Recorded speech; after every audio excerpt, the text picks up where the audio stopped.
Hello लड़कों and लड़कियों, तो कैसे हो आप लोग। I am Rajat and in this video I will talk about some tips for staying motivated as a programmer. तो कार्यक्रम शुरू करते हैं। So let's take the first point. The first point is that set clear and achievable goals for your work and break them down into smaller tasks. Let's take an example. Just like आपको जावा पढ़नी है, तो आप अपना task ये मत set करो कि आपको जावा पढ़नी है। आप अपना टास्क ये सेट करो कि आपको जावा में सबसे पहले एरेज टॉपिक पढ़ना है, उसके बाद आपको दूसरा डेटा स्ट्रक्चर पढ़ना है एंड सो ऑन। तो आपको चीज़ें आसान लगने लगेंगी।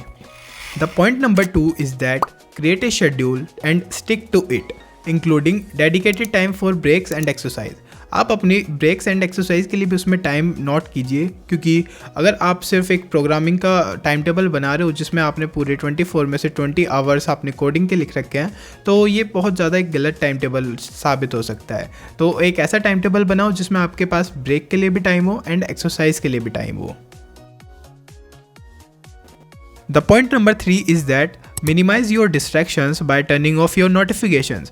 क्योंकि बहुत बार ऐसा होता है कि कुछ ऐप्स एंड कुछ टैब्स ऐसे होते हैं जो आपको फ्रिक्वेंटली नोटिफिकेशंस सेंड करते रहते हैं एंड उन नोटिफिकेशंस की वजह से आप डिस्ट्रैक्ट हो जाते हो। तो ऐसा करो, इससे पहले वो आपको डिस्ट्रैक्ट करे उससे पहले ही आप उन्हें डिस्ट्रैक्ट कर दो, आप उन्हें ऑफ कर दो। The point number 4 is that take regular breaks to rest your eyes and stretch your body. तो मेरा कहने का मतलब ये है कि अपनी आइज़ को रेस्ट देने के लिए भी एक टाइम फिक्स करो। मतलब कि आप 2 घंटे के बाद कोडिंग करो एंड उसके बाद मतलब कि 10 से 15 मिनट का अपनी आइज़ को रेस्ट दो, आंखें बंद करके बैठ जाओ। क्योंकि ऐसा ज़रूरी नहीं है कि आप अगर 10-15 मिनट का ब्रेक नहीं लोगे तो आप जब भी एक अच्छे कोडर बन पाओगे।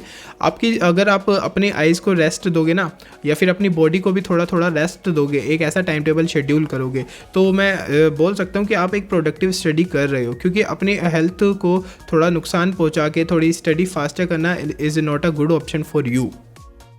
The point number 5 is that prioritize your self-care by eating well, getting enough sleep and taking time for your hobbies. तो कहने का मतलब ये है कि अपने आप को प्रायोरिटाइज़ करना स्टार्ट करो। जस्ट लाइक आप अच्छा खाना खाओ, है ना, एक अच्छी स्लीप लो और जो भी आपकी हॉबीज़ है उन पे वर्क करते रहो। क्योंकि अगर आप एकदम से एक ऐसा शेड्यूल मेंटेन करोगे जिसमें आप सिर्फ प्रोग्रामिंग कर रहे हो या फिर जिसमें आप कोई पर्टिकुलर काम कर रहे हो, तो आप शॉर्ट टर्म के लिए उसे कर सकते हो, बट अगर लॉन्ग टर्म के हिसाब से देखा जाए तो आप उस सेम काम को करते करते पक जाओगे और बाद में सोचोगे यार मैं एक ऐसा हेक्टिक सा रूटीन जी रहा हूँ जिसमें कि मेरे पास ना कोई इन्जॉय करने के लिए टाइम है, ना मेरे पास कुछ दोस्तों से बात करने के लिए।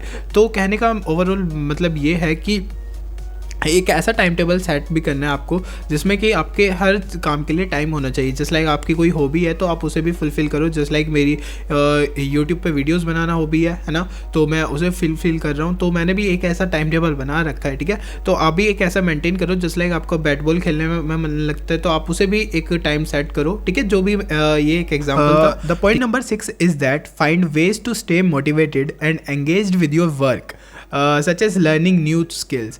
तो कहने का मतलब ये है कि आप कुछ ऐसे तरीके ढूंढो या फिर ऐसी कोई नई स्किल्स ढूंढो जिससे कि आपको करने में इंटरेस्ट आए और आप मोटिवेटेड रहो कि हाँ भाई मैं अभी कुछ नई स्किल्स सीख रहा हूँ। जस्ट लाइक अब मेरे को ब्लॉकचेन नहीं आता तो मैं क्या करूँगा, मैं थोड़ा सा नया स्टार्ट करने की कोशिश करूँगा जो कि जावा से बिल्कुल डिफरेंट है ना। तो मैंने क्या करा, मैंने ब्लॉकचेन स्टार्ट किया जिससे कि मैं थोड़ा सा मोटिवेटेड रहूँ, क्योंकि मैं ब्लॉकचेन करूँगा तो मेरे को ऐसा लगेगा कि हाँ मैं कुछ नई चीज़ें सीखता जा रहा हूँ, स्टेप बाय स्टेप मैं आगे बढ़ता जा रहा हूँ। तो इस पॉइंट का कहने का ओवरऑल मतलब यही है कि आप थोड़ी नई चीज़ें सीखना स्टार्ट करो एंड क्या करो, कुछ ऐसी एक्टिविटीज़ करो जिससे कि आपको थोड़ा सा मोटिवेशन मिले। और एक ज़रूरी बात हमेशा याद रखो, हर इंसान के अच्छे और बुरे दोनों ही दिन आते हैं।